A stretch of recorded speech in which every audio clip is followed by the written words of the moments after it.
of Continental.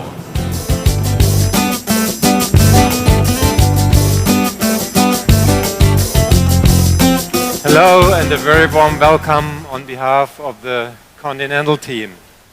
We are glad that you are here and showing some interest in what we have to present to you. I would like to start with some major challenges with regards to our planet, our world.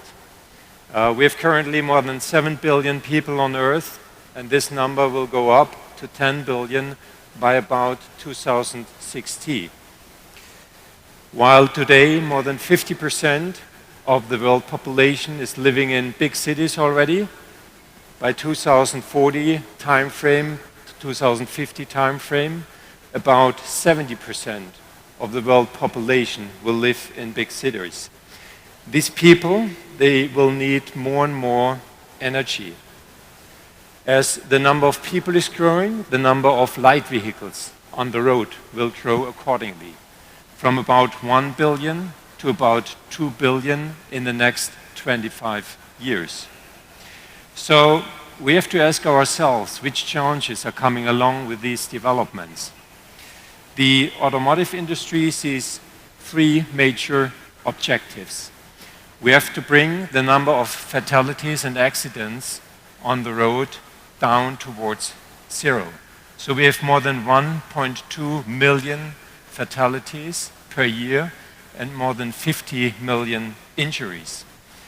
If the number of vehicles is growing towards 2 billion, if we don't make these vehicles clean, we will make a big contribution to kill the environment of our planet. And for sure, we have to make driving more intelligent in the next future. And by doing that, we will enhance comfort at the one side and connectivity. And we have to do all this stuff in an affordable manner so that people can afford implementing these technologies in their vehicles independently if it's a premium vehicle or not. Let's talk a little bit more detail about safety. So traffic accidents, as I told you already, they have to belong to museums in the next future, and we have the technology available to make this happen. The base technology which allows this are called driver assistant systems. Driver assistant systems, they are providing us major benefits, like they can help us to keep our vehicle in the lane. They can help us to detect blind spots. So if a car is approaching us from the back, we don't see it, they give us a warning sign. They help us, if we don't pay attention, to execute an emergency braking if we are at risk crashing into the car in front of us. If a crash happens, they can execute an emergency call. They can help us to park our vehicle in the future, if necessary, automatically or even autonomously. So most of these features we are calling, and they are functioning like guardian angels. And our products, which help to execute these functionalities, you can find them in 3 out of 4 vehicles on our planet already. So assistant systems, they are the building blocks for automated driving. And automated driving means that the driver is still inside the vehicle. Whereas when we are talking about autonomous driving, there's no driver any longer inside the vehicle. So the next step, and we have shown this in Las Vegas a couple of days ago, we will connect the vehicle to the internet. By doing that, we will make the vehicle even more intelligent for the sake of safety and efficiency and comfort. By connecting the vehicle to the back end, we will give a vehicle the capability to look around the corner, because the vehicle will get the information what's going on around the corner from other vehicles. So in the first step, we will allow hands-free driving on highways, for example. So you don't have to pay no longer attention, and you can do some office work. You can appreciate entertainment features or communication features. So you can even do video conferencing, and further ahead, you will even be able to take a nap. So as mentioned before, these functionalities, they will help us also to realize what we are calling clean power, raise the efficiency of the powertrains in vehicles. We can do this for combustion types of engines as well as for electric powertrains. And connected energy management is what we have shown live in a live case in Las Vegas. And by doing that, we believe that we can further improve fuel consumption by another 3-4 percentage points. So coasting functions can be optimized. We can shut off the engine while the car is still moving, and that is a further contributor to the efficiency of powertrains. Automated driving will be realized in 3 steps. And the first step, which we are calling partially automated driving, is on the roads already. Second step, highly automated driving, we believe is realistic for the year 2020, and fully automated driving functions in the year 2025. Now, the global Continental team is on the way and has developed a lot of functions already for these features. A lot of them you can find on the road already. And I would like to invite Jeff Klein now to join me at the stage. Jeff is our automotive division's responsible president in the NAFTA market, and he will give you some more background information about automated driving functions. Jeff, the stage is yours. Thanks, Elmar, and good afternoon. You provided the strategy and the clear timeline for automated driving. But to realize that, we have to get vehicles on the road.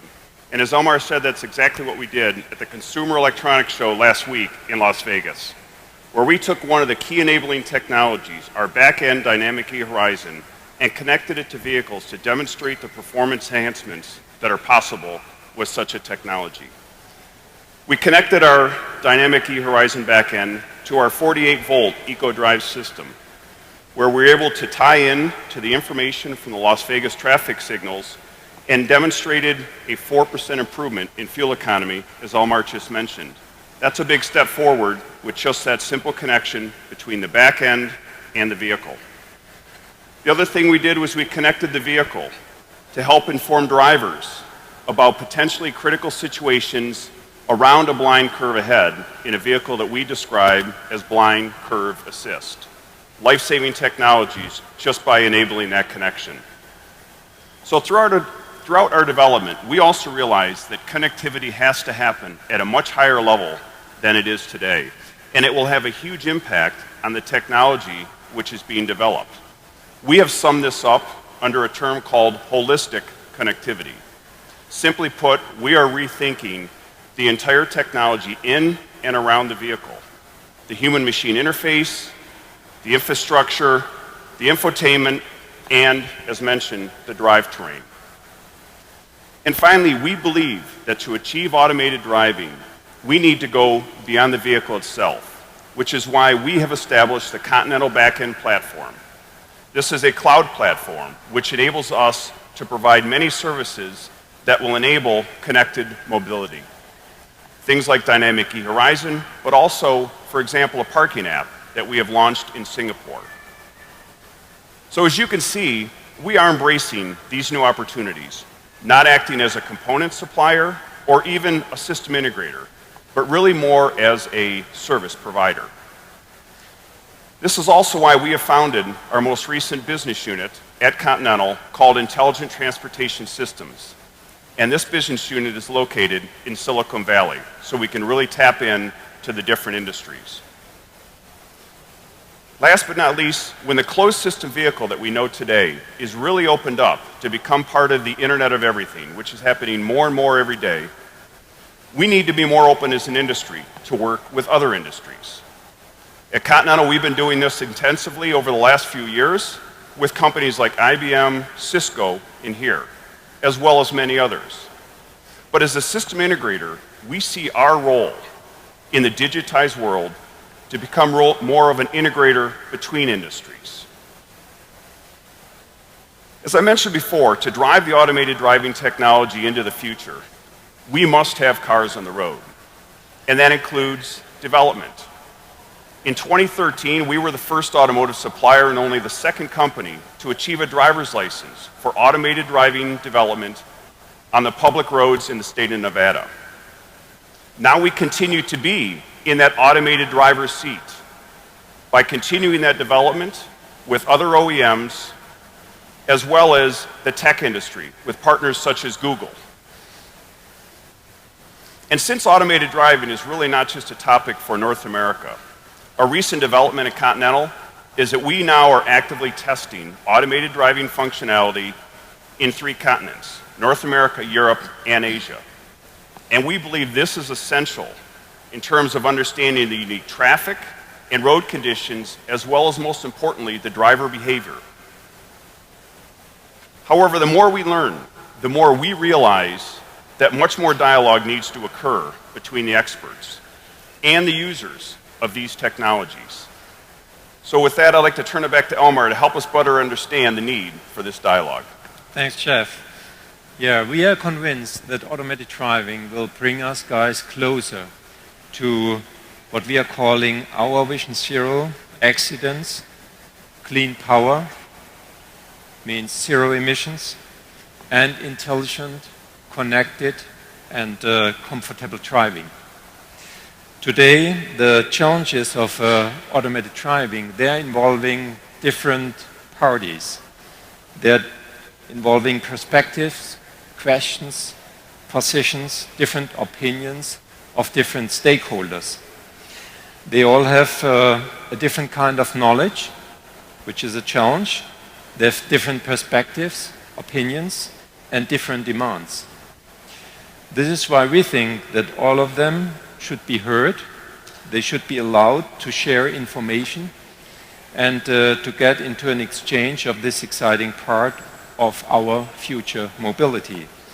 Jeff, which stakeholders are we talking about here specifically? That's a great question, and there are numerous, and we clearly need all the ideas and all the opinions of these parties. And that's exactly why we are inviting these stakeholders to take part in this unique initiative that Continental is introducing. We want to begin the dialogue among the stakeholders of automated driving. And with that goal in mind, we are extending an invitation to those stakeholders. First, the tech industry, so that the experts from our tech industry partners can give us customer and input from different industries to help fuel the automated driving movement.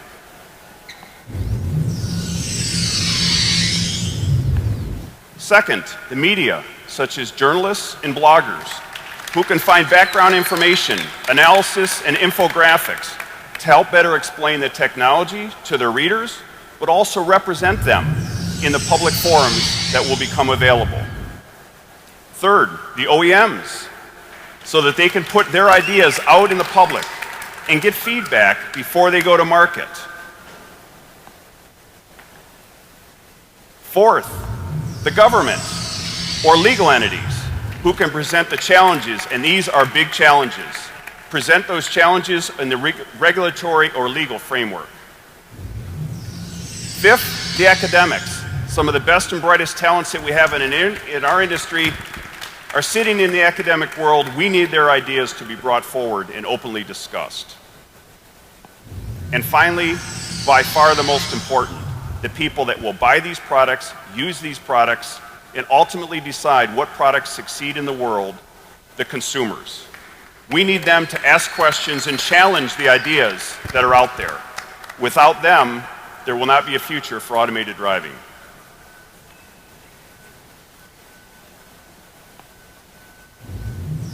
So these are the stakeholders. These are the folks that have to deal with the key aspects of automated driving and the future of mobility. They need a platform. They need a way to discuss things like traffic safety, connectivity, the human-machine interface, vehicle-to-vehicle, vehicle-to-infrastructure, legal and regulatory issues, insurance issues, and many issues that we don't even know about today. But now that we know the stakeholders, Elmar, what can we do to enable the discussion? Yeah, believe it or not, until today, there is no single platform on the World Wide Web which can foster and which allows a dialogue among the stakeholders about the subject of automated driving. And until today, there is no single web platform that deals with the automated driving as a major and crucial part of our future driving. Today, we will close this gap. We proudly introduce and hereby officially launch a new and open platform on automated driving.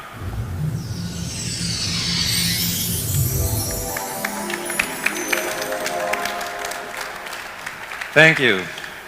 With this new platform, we intend to support the understanding, the acceptance, and the development itself of automated driving functions.